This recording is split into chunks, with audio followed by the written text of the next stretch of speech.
Hello दोस्तों, नमस्कार। एक बार फिर से आप सभी का बहुत बहुत स्वागत है आपके अपने परिवार मैथ्स वाटिका में।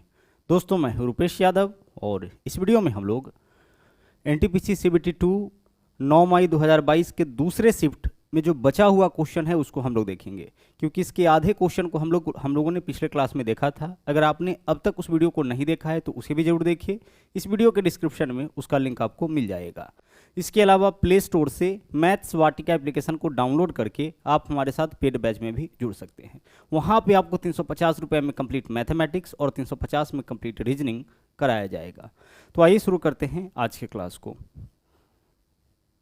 देखिएगा, यहाँ पे आज का पहला क्वेश्चन आपके सामने है। जैसा कि हमने आपको बताया कि इसके आधे क्वेश्चन को हमने पिछले क्लास में डिस्कस कर दिया था। ठीक है, देखिएगा क्वेश्चन क्या है, बोट एंड स्ट्रीम से है।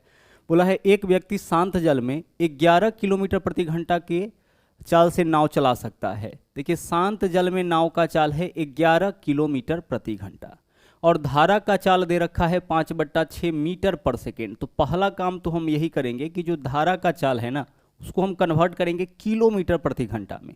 देखिए किस फॉर्म में है यहाँ पे, मीटर पर सेकेंड में। हम अगर इसमें गुना करते हैं 18/5 से तो यह आपका कन्वर्ट हो जाएगा किस में, किलोमीटर प्रति घंटा में। अब आइए इसको सोल्व करिए। 5 से 5 कैंसिल, 6 3 18, यानी कि धारा का चाल हो जाएगा 3 किलोमीटर प्रति घंटा। तो नाव का चाल तो पहले से पता है 11 किलोमीटर प्रति घंटा, धारा का चाल हो गया 3 किलोमीटर प्रति घंटा। अब अगर धारा के दिशा में नाव का चाल पूछा जाए तो 11 + 3 करेंगे। धारा के दिशा में नाव का चाल निकालना होगा तो नाव का चाल प्लस धारा का चाल करते हैं। तो धारा की दिशा में नाव का चाल 11 और 3 14 किलोमीटर प्रति घंटा, और धारा के विपरीत, धारा के विरुद्ध नाव का चाल तो 11 - 3, नाव के चाल में से धारा के चाल को माइनस करते हैं। बोट एंड स्ट्रीम में बहुत अच्छी तरीके से इन कॉन्सेप्ट को हमने पढ़ा रखा है। तो कितना हो जाएगा, 8 किलोमीटर प्रति घंटा। अब क्वेश्चन क्या है यहाँ पे देखिएगा, क्वेश्चन यह पूछा है कि 36 किलोमीटर की दूरी तय करने में कितना समय लगेगा। अच्छा, दूरी तय करना है कैसे, धारा के विपरीत, यानी 36 किलोमीटर की दूरी धारा के विपरीत तय करना है। तो धारा के विपरीत चाल क्या होगा, 11 - 3 यानी कि 8 किलोमीटर प्रति घंटा। तो क्वेश्चन क्या हो गया कि 36 किलोमीटर की दूरी को तय करना है किस चाल से, 8 किलोमीटर प्रति घंटा की चाल से।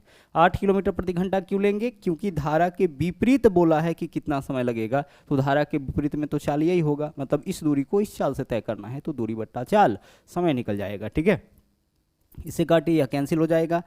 अगर इसको हम काटते हैं 4 से तो 4 9 36 और 4 दूना 8, 9/2 और बट्टा वाला आवर कहाँ चला जाएगा, यहाँ पे ऊपर आ जाएगा, क्योंकि बट्टा के नीचे बट्टा में आवर है तो ऊपर चला जाएगा। 9/2 आवर यानी कि 4.5 घंटा। तो 4.5 घंटा को हम क्या लिख सकते हैं, 4 घंटा 30 मिनट। तो इस पहले क्वेश्चन का आंसर आपका 4.5 घंटा होगा। ठीक है, चलिए ध्यान से देखते हुए इसको हम लोग अब आगे बढ़ेंगे। अगला क्वेश्चन देखिएगा, यहाँ पे क्या है, बोला है किसी संख्या के 1/8 जो है वह 42 के आधे से 12 कम है। ठीक है, 42 के आधे से 12 कम। तो 42 का आधा कितना होगा, 21। 42 का आधा कितना होगा, 21, और 21 से 12 कम मतलब कितना होगा, 9। यानी कि किसी संख्या का, वह संख्या x मान लिए, उसका 1/8 जो है उसका वैल्यू कितना है, 9 है। तो वहाँ से इस या जो संख्या वो पता लग जाएगा, 8 9 72, वह संख्या आपका 72 है। आगे क्वेश्चन क्या पूछा है, उस संख्या का 1/4, तो 72 का 1/4 कितना होगा, 72/4 का वैल्यू आपका 18 होगा। 1/4 यानी बट्टा में 4 का वैल्यू हम लोगों से पूछा है। सिंपल सा क्वेश्चन था, बस थोड़ा सा घुमाया है। किसी संख्या के 1/8, ठीक है, इसका वैल्यू कितना है, 42 का आधा यानी 21 से 12 कम। 21 से 12 कम मतलब कितना है, 9। तो संख्या का 1/9 है, मतलब वह संख्या 72 होगा। अब इसका 1/4 तो 72 का 1/4 यानी 72/4 कितना हो जाएगा, 18। चलिए बढ़ते हैं अगले क्वेश्चन में। यहाँ पे देखिए क्वेश्चन आपका घातांक और करनी से पूछ रखा है, और कई दफ़ा इस तरह का क्वेश्चन हम लगातार आप लोगों के लिए लेकर के आते रहते हैं। हमसे क्या पूछा है, इसका वैल्यू क्या होगा। देखिए यहाँ बेस 81 है, यहाँ बेस 3 है, दोनों जगह बेस सेम करेंगे। तो क्या 81 के लिए हम 3 का पावर 4 लिख सकते हैं, हाँ सर लिखा जा सकता है। ठीक है, क्योंकि 3 का पावर 4 तो 81 होता है। इसके अलावा 81 के लिए इतना लिखे हैं, इसका जो पावर है उसको अपने जगह पे रहने दीजिए, और बाकी यहाँ पे जो है उसको वैसे ही रहने दीजिए, क्योंकि यह तो आपका 3 के फॉर्म में ही है। ठीक है, बेस को हम क्या किए, बेस को हम लोग एक फॉर्म में लेकर के आ गए। अब आगे देखिए, कॉन्सेप्ट यह है कि पावर के ऊपर पावर हो, ब्रैकेट लगा रहे तो पावर का आपस में गुना होता है। तो 16 चौके 64 यानी 3 का पावर कितना हो जाएगा, 64.2 अंकों के बाद, यानी कि 64 हो जाएगा, इंटू यहाँ पे क्या है 3 का पावर 0.36। अब आगे घातांक और करनी का ही कॉन्सेप्ट है कि बेस सेम रहे गुना में रहे तो पावर जुटेगा। तो अगर हम जोड़ेंगे तो बेस को एक बार लिखिए, इन दोनों वैल्यू को जोड़िए, 64 और 36 कितना होता है 100 होता है, 0.2 अंकों के बाद डालेंगे मतलब यहाँ पे तो 1.00 यानी कि 1, तो 3 का पावर 1 कितना होगा, किसी भी संख्या का पावर 1 यानी वही संख्या आपका वैल्यू हो जाएगा। तो हमारा जो आंसर इस क्वेश्चन का होगा वो 3 होगा। जो क्वेश्चन को देख करके आप बता सकते हैं, किसी टाइप का कोई कैलकुलेशन करने की आपको आवश्यकता नहीं थी। अगर पूरे 35 क्वेश्चन इस सेट की हम बात करें या किसी भी सेट का जो एनटीपीसी सीबीटी 2 में हुआ है तो उसका 3 से 4 क्वेश्चन को अगर छोड़ दे तो बाकी का जो क्वेश्चन था उसका लेवल वैसा ही था जैसा कि आपका पीटी में पूछा गया था। ठीक है, तो बिल्कुल भी आपको हाइप होने की ज़रूरत नहीं है। जो आप पढ़ते आ रहे हैं अब तक उसी तरीके से पढ़ते हुए रहिए, सेट प्रैक्टिस करते रहिए। अगला देखिएगा क्वेश्चन क्या है, यदि एक धनात्मक संख्या का वर्ग उस संख्या के 5 गुने से 6 अधिक है। एक धनात्मक संख्या का वर्ग, तो वह संख्या मान लीजिए x, अब इसका वर्ग जो है इसके 5 गुने से यानी इससे कितना अधिक है, 6 अधिक है, मतलब कि इस दोनों में अंतर 6 का है। यही तो है, बोला यदि एक धनात्मक संख्या का वर्ग, तो धनात्मक संख्या x ले लिए, इसका वर्ग यानी x² उस संख्या के 5 गुना, तो संख्या x लिए इसका 5 गुना क्या होगा 5x होगा, इससे 6 अधिक है यानी यह वैल्यू इससे 6 अधिक है, मतलब दोनों में अंतर 6 का। ठीक है, अगर हम आपसे कहें कि आपका बड़ा भाई आपसे 3 साल बड़ा है, यानी आपके बड़े भाई की आयु में और आपकी आयु में अंतर कितने साल का, 3 साल का, तो इक्वेशन के रूप में रिप्रेजेंट कर दिए। अब हमें वह संख्या पता लगाना है, तो इस संख्या का पता हम लोग कहाँ से लगा लेंगे, ऑप्शन से। x के जगह 8 रख के देखिए, 8 का स्क्वायर 64, 8 पंचे 40, 64 में से 40 माइनस करेंगे 14 हो जाएगा, 24 हो जाएगा, 6 नहीं आया। क्या चाहिए हम लोग को, 6 चाहिए। अगर 9 लेते हैं, 9 का स्क्वायर 81, 9 पंचे 45, यह भी नहीं होगा। अगर हम 6 लेते हैं तो 6 का स्क्वायर 36 और 6 पंचे 30, 36 में से 30 माइनस करेंगे कितना हो जाएगा, 6 हो जाएगा। मतलब इस इक्वेशन को सेटिस्फाई करने वाला ऑप्शन कौन सा है, विकल्प 3, तो यही हमारा आंसर हो जाएगा। आगे चलिए, अगला क्वेश्चन आपका मेंसुरेशन से पूछा है और हमने मेंसुरेशन के सारे 3D फॉर्मूला एक साथ आपको बता रखा है, जो 3, 4, 5 दिन पहले ही क्लास हमने लिया है मेंसुरेशन का, जिसका लिंक भी आपको इस वीडियो के डिस्क्रिप्शन में मिल जाएगा। इसके अलावा मेंसुरेशन 2D भी हमने आपको कराया है, तो उन सब चीज़ों को आप जरूर अच्छी तरह से देखिएगा। और मेंसुरेशन पूरी तरह से फॉर्मूला बेस्ड होता है, अगर फॉर्मूला आपको याद रहेगा तो मेंसुरेशन के क्वेश्चन को सोल्व करने में आपको बहुत ज़्यादा दिक्कत नहीं होगी। क्वेश्चन यहाँ पे देखिएगा क्या है, 36 सेंटीमीटर लंबाई और 16 सेंटीमीटर चौड़ाई वाली एक आयताकार धात्विक सीट, मतलब एक सीट है, ठीक है, एक आयताकार सीट है इस तरीके से। इसका लंबाई कितना दे रखा है, लंबाई दे रखा है इसका 36 सेंटीमीटर और चौड़ाई दे रखा है आपका 16 सेंटीमीटर। सब जगह सेंटीमीटर के फॉर्म में है, तो हम लोग यूनिट नहीं भी लिखेंगे तो काम चलेगा। अब बोला है कि इस सीट से 6 सेंटीमीटर, 4 सेंटीमीटर और 2 सेंटीमीटर त्रिज्या वाला 3 वृत्ताकार प्लेट काटा गया। देखिए 3 प्लेट काटा गया, इस तरीके से काटा होगा, ठीक है, इस तरीके से आपका 3 प्लेट काटा गया है यहाँ से। अब क्वेश्चन क्या पूछा है हम लोगों से, बोला है कि यदि धात्विक सीट के शेष भाग, यानी 3 सीट जब हम काट लेंगे, यह तो आपका आयताकार सीट था, इसमें से 3 वृत्ताकार सीट हम लोग काट ली, काटने के बाद जो शेष भाग बचा है वह जो है शेष भाग का क्षेत्रफल एक वर्ग के क्षेत्रफल के बराबर है। यानी इसके बाद जो भाग बचा है उसका जो क्षेत्रफल है वह एक वर्ग के क्षेत्रफल के बराबर है, तो हम लोगों से उस वर्ग का भुजा पूछा है। कोई दिक्कत नहीं है, समझिएगा। पहली चीज हम क्या करेंगे, पूरे आयत का क्षेत्रफल निकालेंगे, तो कितना होगा 36 गुने 16, लंबाई गुने चौड़ाई, इससे क्या निकलेगा, इससे निकलेगा आयत का क्षेत्रफल। इस पूरे आयत का क्षेत्रफल निकल गया। अब हम क्या करेंगे, इस पूरे आयत के क्षेत्रफल में से तीनों वृत्त का क्षेत्रफल अगर घटा लेते हैं तो जो सीट का शेष भाग है उसका क्षेत्रफल निकल जाएगा। तो यहाँ पे जो भी सीट है इसका क्षेत्रफल निकालने के लिए हमें क्या लगाना पड़ेगा, पाई आर स्क्वायर, क्योंकि वृत्त है। तो सबसे पहले लिखेंगे हम पाई, यानी पाई का वैल्यू क्या होगा 22/7, 22/7 हम कॉमन ले लेते हैं। पहला वृत्त का त्रिज्या 6 है तो आर स्क्वायर करेंगे तो 36, दूसरा वृत्त का त्रिज्या 4 है तो आर स्क्वायर करेंगे 16, और प्लस तीसरा वृत्त का त्रिज्या 2 है, आर स्क्वायर करेंगे तो कितना होगा 4। देखिए सबके साथ पाई है, pi R square, pi R square, pi R square, ठीक है। इसका भी क्षेत्रफल पाई आर स्क्वायर, इसका भी क्षेत्रफल पाई आर स्क्वायर, इसका भी क्षेत्रफल पाई आर स्क्वायर। हम क्या किए, पाई तो सब जगह वैल्यू पाई का तो एक ही होगा, तो पाई हम कॉमन ले लिए। अब पहला जो वृत्त है उसका त्रिज्या 6 है तो 6 का स्क्वायर 36, दूसरा 16, तीसरा 4, यह क्या है तीनों वृत्त का क्षेत्रफल। तो तीनों को जोड़ करके इसमें से अगर घटा लेंगे तो इससे क्या निकलेगा, शेष भाग का क्षेत्रफल निकलेगा। क्या निकलेगा, यह शेष भाग का क्षेत्रफल। और यह जो है एक वर्ग के क्षेत्रफल के बराबर है, तो उस वर्ग का भुजा हम ए ले लेते हैं, मतलब ए स्क्वायर के बराबर। यह जो भाग है, ठीक है, आयत का यह क्षेत्रफल हो गया और यह तीनों वृत्त का क्षेत्रफल। तो आयत के क्षेत्रफल में से तीनों वृत्त के क्षेत्रफल को घटाएंगे तो क्या बचेगा, शेष भाग का क्षेत्रफल, और जो शेष भाग का क्षेत्रफल है वह वर्ग के क्षेत्रफल के बराबर। तो उस वर्ग का भुजा हम ए ले लेंगे तो उसका क्षेत्रफल क्या हो जाएगा, ए स्क्वायर हो जाएगा, ठीक है। या फिर इसके बिना भी हम लोग क्वेश्चन को सोल्व कर सकते हैं। देखिए अब 36 गुने 16 कितना हो जाएगा, 16 छक्के 96, 6 हासिल 9, 16 3 48 और 9 57, 576 माइनस यहाँ पे क्या होगा 22/7 इंटू 36 और 4 40 और 16 56 हो जाएगा ना, 56 सोल्व करिए, 7 8 56, 22 गुना 8 176, 576 में से 176 माइनस करेंगे कितना हो जाएगा 400।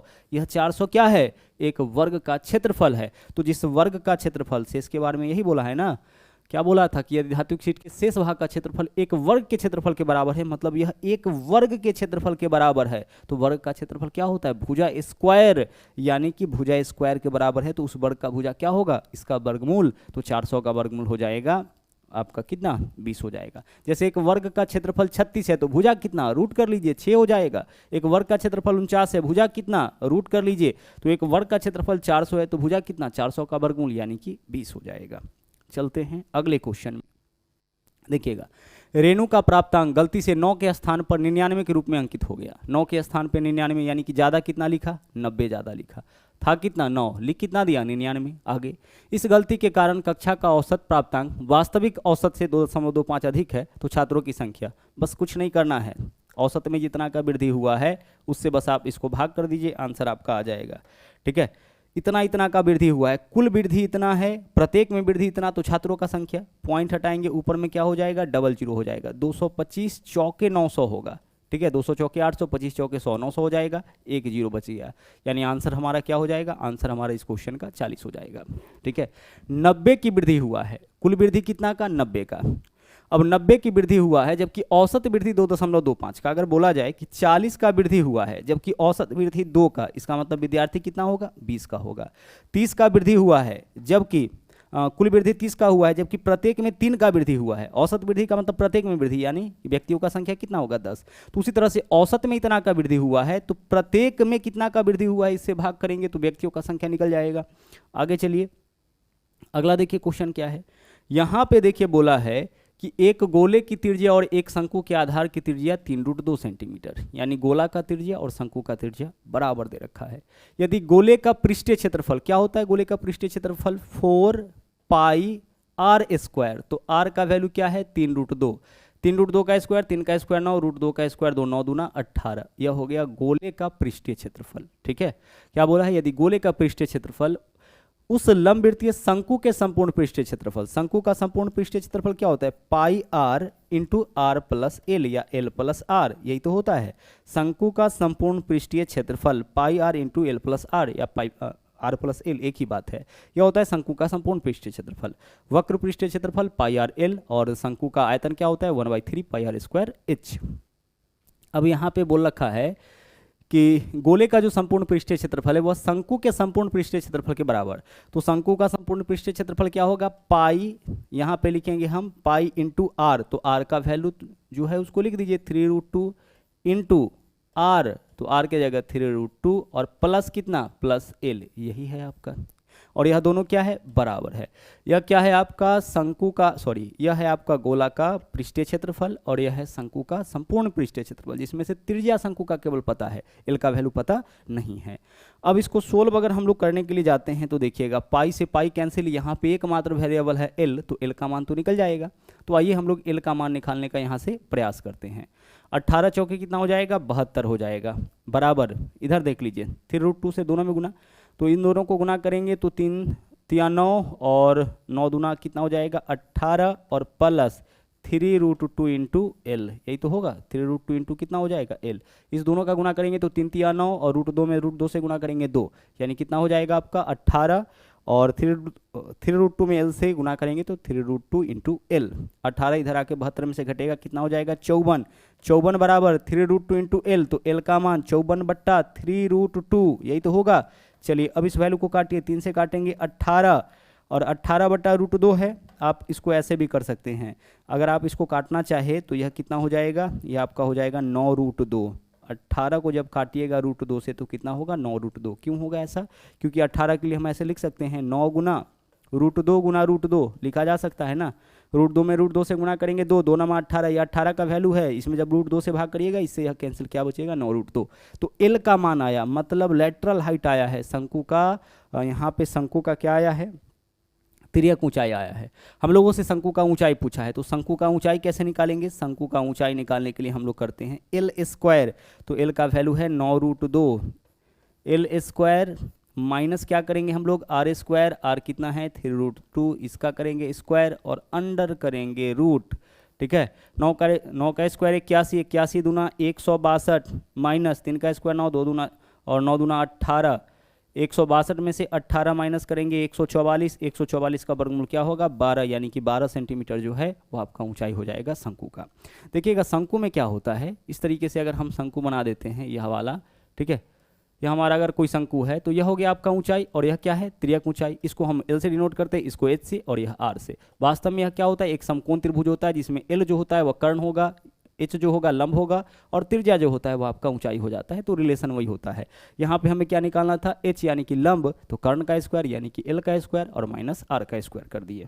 आगे चलिए अगले क्वेश्चन को देखिए। देखिएगा यहाँ पे यह क्वेश्चन आपका जो है वह बोर्ड मास पे आधारित है और बोर्ड मास के हिसाब से आपको पता है कि सबसे पहले हम लोग किसका क्रिया करते हैं, ब्रैकेट का। ब्रैकेट में भी सबसे पहले लाइन ब्रैकेट का, उसके बाद छोटी ब्रैकेट का, उसके बाद करली ब्रैकेट का और उसके बाद बड़ी ब्रैकेट का। ठीक है, ब्रैकेट की क्रिया के बाद हम लोग उसके बाद किसका क्रिया करते हैं, ऑफ का। चिन्हों की बात किया जाए तो ऑफ का यानी कि का, उसके बाद भाग का, फिर गुना का, उसके बाद प्लस का और माइनस का। इसी रूल को फॉलो करके हम लोग बोर्ड मास से रिलेटेड जो क्वेश्चन होता है उसको सोल्व करते हैं और बोर्ड मास भी हमने बहुत ही अच्छी तरीके से पढ़ा रखा है। आप जाकर के उस वीडियो को भी जरूर देखिएगा। ओके, तो पहले क्रिया किसका होगा, यहाँ पे देख लीजिए, छोटी ब्रैकेट है, यहाँ पे करली लाइन ब्रैकेट तो है नहीं, इसको हम लोग लाइन ब्रैकेट बोलते हैं, तो है नहीं, तो सबसे पहले छोटी ब्रैकेट का, उसके बाद करली ब्रैकेट का और बड़ी ब्रैकेट तो आपका है नहीं। अब आइए देखिएगा इसका, और कैलकुलेशन में यहाँ पे तो ऑफ है नहीं, तो पहले भाग उसके बाद गुना का क्रिया होगा। तो उस ब्रैकेट के अंदर चलते हैं। सबसे पहले 12 तिया यह कितना हो जाएगा 36, तो इस पूरे के लिए हम लिख दिए 36। ठीक है, इसका काम आपका हो गया।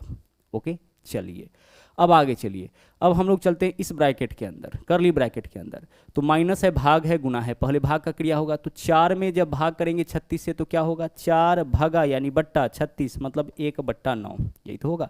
4 भागा 36 मतलब 4/36 मतलब 1/9। तो इस दोनों का वैल्यू क्या हो जाएगा 1/9, इस दोनों का इस पूरे का वैल्यू 1/9। और अब गुना का क्रिया करेंगे तो 1/9 में 9 से गुना करेंगे, इस पूरे का मान होगा 1 और 18 माइनस 1 यानी कि 17। तो यहाँ तक का वैल्यू कितना हो गया 17, इस पूरे का वैल्यू आपका 17 हो गया। ठीक है, अब आगे सब ब्रैकेट से बाहर आ चुका है। तो अब हम लोग क्रिया करेंगे भाग का। तो 95 भागा 15 है, तो 95 बट्टा क्या लिखेंगे इसके लिए 95/15 लिखेंगे। आगे चलिए, यहाँ पे माइनस लगा हुआ है। 34 भागा 17 है, इसके लिए क्या लिखेंगे 2 लिखेंगे। और आगे गुना 2 है तो यहाँ पे गुना 2 हो जाएगा। अब काटिए इसको, 5 से काटेंगे तो 19 हो जाएगा, 5 से काटेंगे तो 3 हो जाएगा। क्या होगा वैल्यू यहाँ पे 19/3 माइनस 4। कैलकुलेशन करिए, 4 तिया 12, 19 में से 12 माइनस करेंगे 7/3। 7/3 को पूर्णांक के फॉर्म में लिखिए 2.1/3। यही आपका इस क्वेश्चन का आंसर हो जाएगा 2.1/3। ठीक है, तो कैलकुलेशन बस आपको ध्यान में रखना है कि पहले हमें छोटी ब्रैकेट का क्रिया करना है, फिर करली ब्रैकेट का, उसके बाद बड़ी ब्रैकेट का। और चिन्हों की बात करें तो पहले भाग, फिर गुना, उसके बाद प्लस और उसके बाद माइनस। देख के पता चल रहा था वैल्यू, यहाँ पे आपको ज़्यादा कुछ करने की जरूरत नहीं थी। 36, 4 से भाग करेंगे 1/9, 9 से गुना करेंगे 1, 18 में से 1 माइनस करेंगे 17, 34/17 2, 95/15, इसका वैल्यू आपका क्या होगा 19 यहाँ पे आपका 3 हो जाता, 19/3 और 2 दूना 4, 19/3 में से 4 माइनस करेंगे कितना हो जाएगा 19/3 में से 7/3 हो जाएगा। 7/3 का वैल्यू आप निकाल लीजिए। देखिएगा अगला क्वेश्चन है आपका प्रॉफिट एंड लॉस से। एक डीलर किसी वस्तु को उसके अंकित मूल्य के 16% छूट के बाद 16% छूट के बाद इतना में बेचता है। तो गौर से समझिएगा, 403 दशमलव कितना है 0.20 है, दशमलव के बाद जीरो का कोई कीमत नहीं है तो 2 ही रहने दीजिए। इतना में बेचा तो 16% छूट के बाद, इसका मतलब कि यह जो है 84% का मान है। अंकित मूल्य कितना यानी 100% का मान हम लोग निकाल लेते हैं। ठीक है, फिर से समझिएगा, 16% डिस्काउंट के बाद इतना में बेचा है, तो 16% कम किया, यानी वस्तु के कीमत के 84% का वैल्यू इतना है, तो इस वस्तु का जो मूल कीमत होगा, अंकित कीमत होगा, यानी कि 100% का वैल्यू क्या होगा। तो जितने परसेंट का मान देगा उससे करेंगे भाग, और जिसका मान पूछेगा उससे करेंगे गुना। अब इसको सोल्व करते हैं।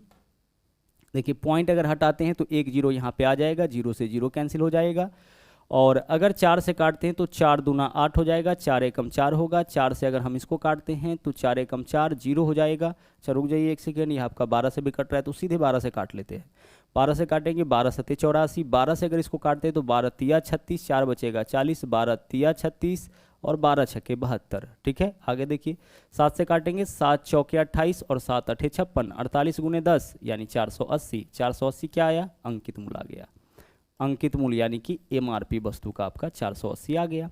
अब आगे चलिए, बोला है कि उस वस्तु के क्रय मूल्य के 28%, यदि वस्तु पर कोई छूट नहीं दिया जाए तो 28% का लाभ।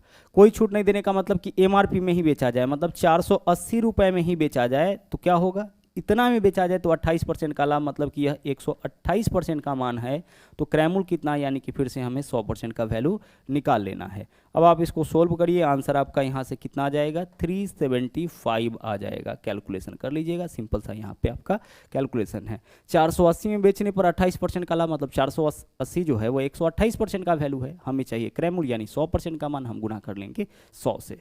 ठीक है, चलिए आगे बढ़ते हैं। यहाँ पे क्वेश्चन क्या है देखिएगा, बोला है कि 4750 रुपये की धनराशि को एक निश्चित वार्षिक साधारण ब्याज के दर पर 5.1/2 वर्ष के लिए, यानी 11/2 वर्ष के लिए निवेशित किया गया। परिपक्वता पर दे धनराशि 6840 रुपये है, तो भुगतान किया गया साधारण ब्याज की वार्षिक दर कितनी, रेट पूछा है। पहली चीज़ देखिए, 6840 परिपक्वता राशि है, यानी कि अमाउंट है, मिश्रधन है, और 4750 रुपया क्या है, मूलधन है। तो मिश्रधन में से मूलधन माइनस करिएगा, ब्याज निकलेगा 0, 14 में से 5 माइनस करेंगे 9, 7 में से 7 0, 6 में से 4 2, 2090। अब 2090 रुपया ब्याज हो गया कितने साल का, मिश्रधन इतना है, मिश्रधन में से मूलधन माइनस करेंगे ब्याज। यह ब्याज है कितने साल का, 5 दूना 10 और 1 11/2 साल का है ना, 5.5 साल का, यानी 11/2 साल का। तो 11/2 से अगर इसमें भाग करते हैं तो 1 साल का ब्याज निकलेगा, तो भाग करिए, 11 एकम 11, 9 बचेगा, 11 9 99, 190, बट्टा वाला 2 ऊपर जाएगा, 19 दूना 38, यानी कि 380 रुपये। तो 380 रुपया क्या है, 1 साल का ब्याज हो गया। इसमें से इसको घटाएंगे, ब्याज निकलेगा कितने साल का ब्याज, 5.5 साल का, तो 5.5 से भाग करेंगे तो 1 साल का ब्याज।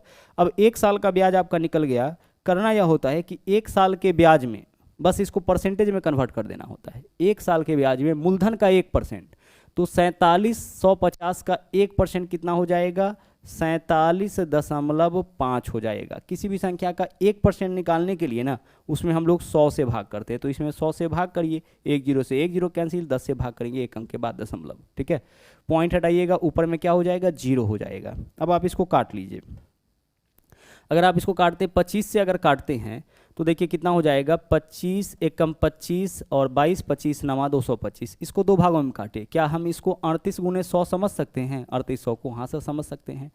तो 25 से काटेंगे तो 19 होगा, 25 चौके यहाँ पे कितना हो जाएगा 100, 19 से काटेंगे 19 दूना 38, 4 दूना 8, यानी कि 8% आपका क्या होगा, 8% आपका रेट हो जाएगा। ठीक है, हमने क्या किया, सबसे पहले आप सीधे फॉर्मूला भी लगा सकते हैं, ब्याज बराबर मूलधन गुने समय गुने दर बट्टा 100, बट यह ज़्यादा सिंपल तरीका है, लेकिन इसका थोड़ा आपको प्रैक्टिस करना पड़ेगा।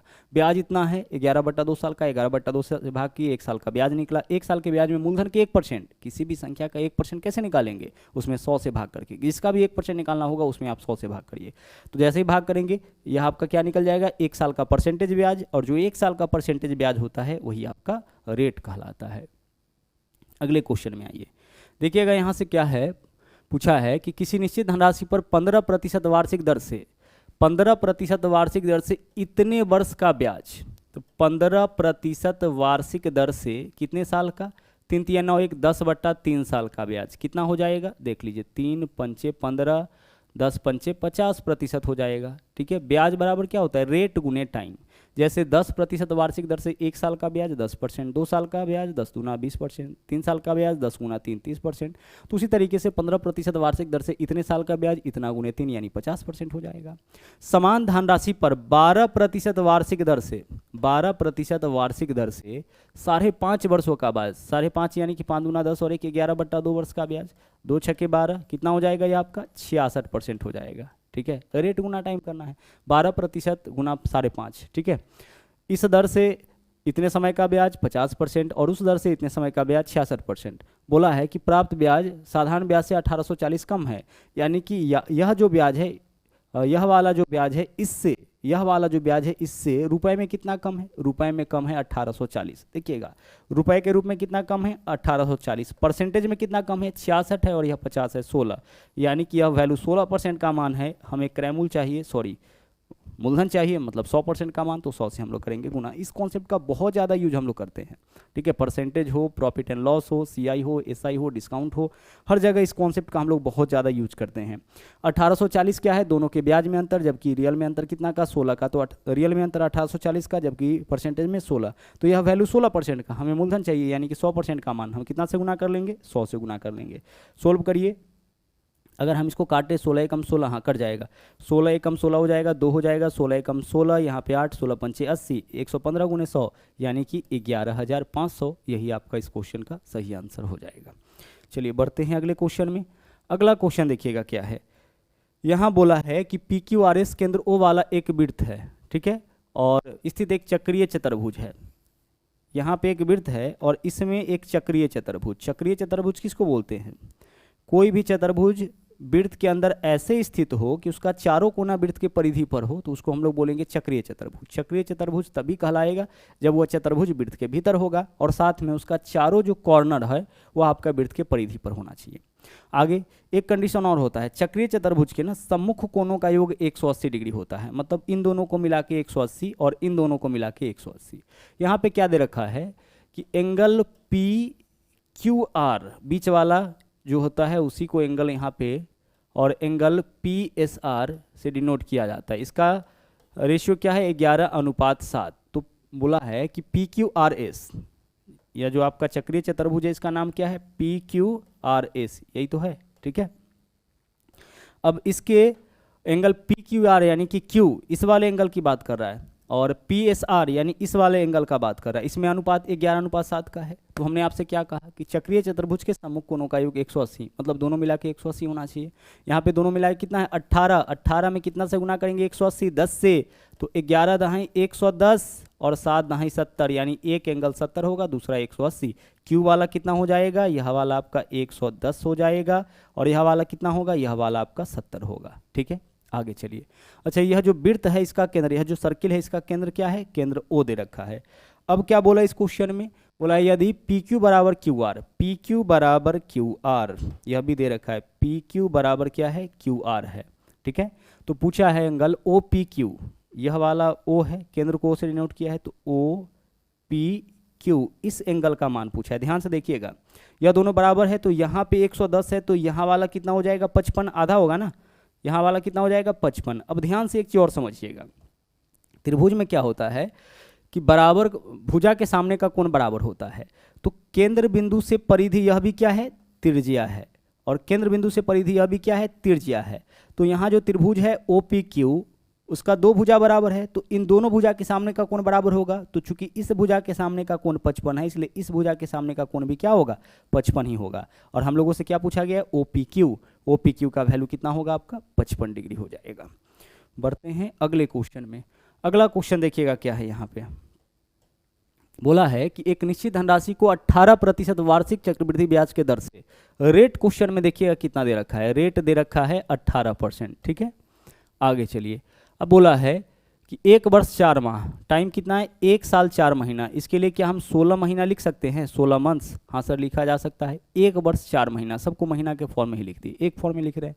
1 वर्ष का मतलब 12 महीना और 4 16 महीना हो गया। आगे बोला है कि ब्याज की गणना 8 मासिक है। अब 8 मासिक है ना, तो तरीका यह होता है कि 12 में पहले आप भाग करिए 8 से, तो 12 में 8 से भाग करिएगा तो 4 तिया 12, 4 दूना 8, यानी कि 3/2 आया। ध्यान से समझिएगा कितना आया 3/2। तो जो 8 मासिक है इसको वार्षिक में कन्वर्ट करने के लिए हम रेट में भाग करेंगे 3/2 से और टाइम में गुना करेंगे 3/2 से। यही तरीका है ठीक है। अर्धवार्षिक हो, तिमाही हो, छमाही हो, चारमाही हो, इसके डाटा को वार्षिक में ले जाने के लिए। जैसे अगर ब्याज का संयोजन छमाही होता तो हम लिखते 12/6 यानी एक वर्ष में 2 छमाही, तो हम रेट में 2 से भाग करेंगे, टाइम में 2 से गुना करेंगे। अगर ब्याज का संयोजन तिमाही होगा तो हम 12/3 लिखेंगे। कितना आएगा तिमाही? 4 तिमाही आएगा। एक वर्ष में 4 तिमाही, तो हम रेट में करेंगे 4 से भाग और टाइम में 4 से गुना। आठमाही कितना होगा? 12/8 3/2, 3/2 आठमाही होगा, तो हम रेट में 3/2 से भाग करेंगे और टाइम में 3/2 से गुना करेंगे। तो 18 में 3 से भाग करिएगा, कितना हो जाएगा? 6, 6 दूना 12। यहाँ पे रेट आपका कितना हो गया? 12%। भाग करके देखिए ना, भाग करने का मतलब है कि उल्टा हो जाएगा, 2 ऊपर 3 नीचे, 3 6 18, 6 दूना 12%।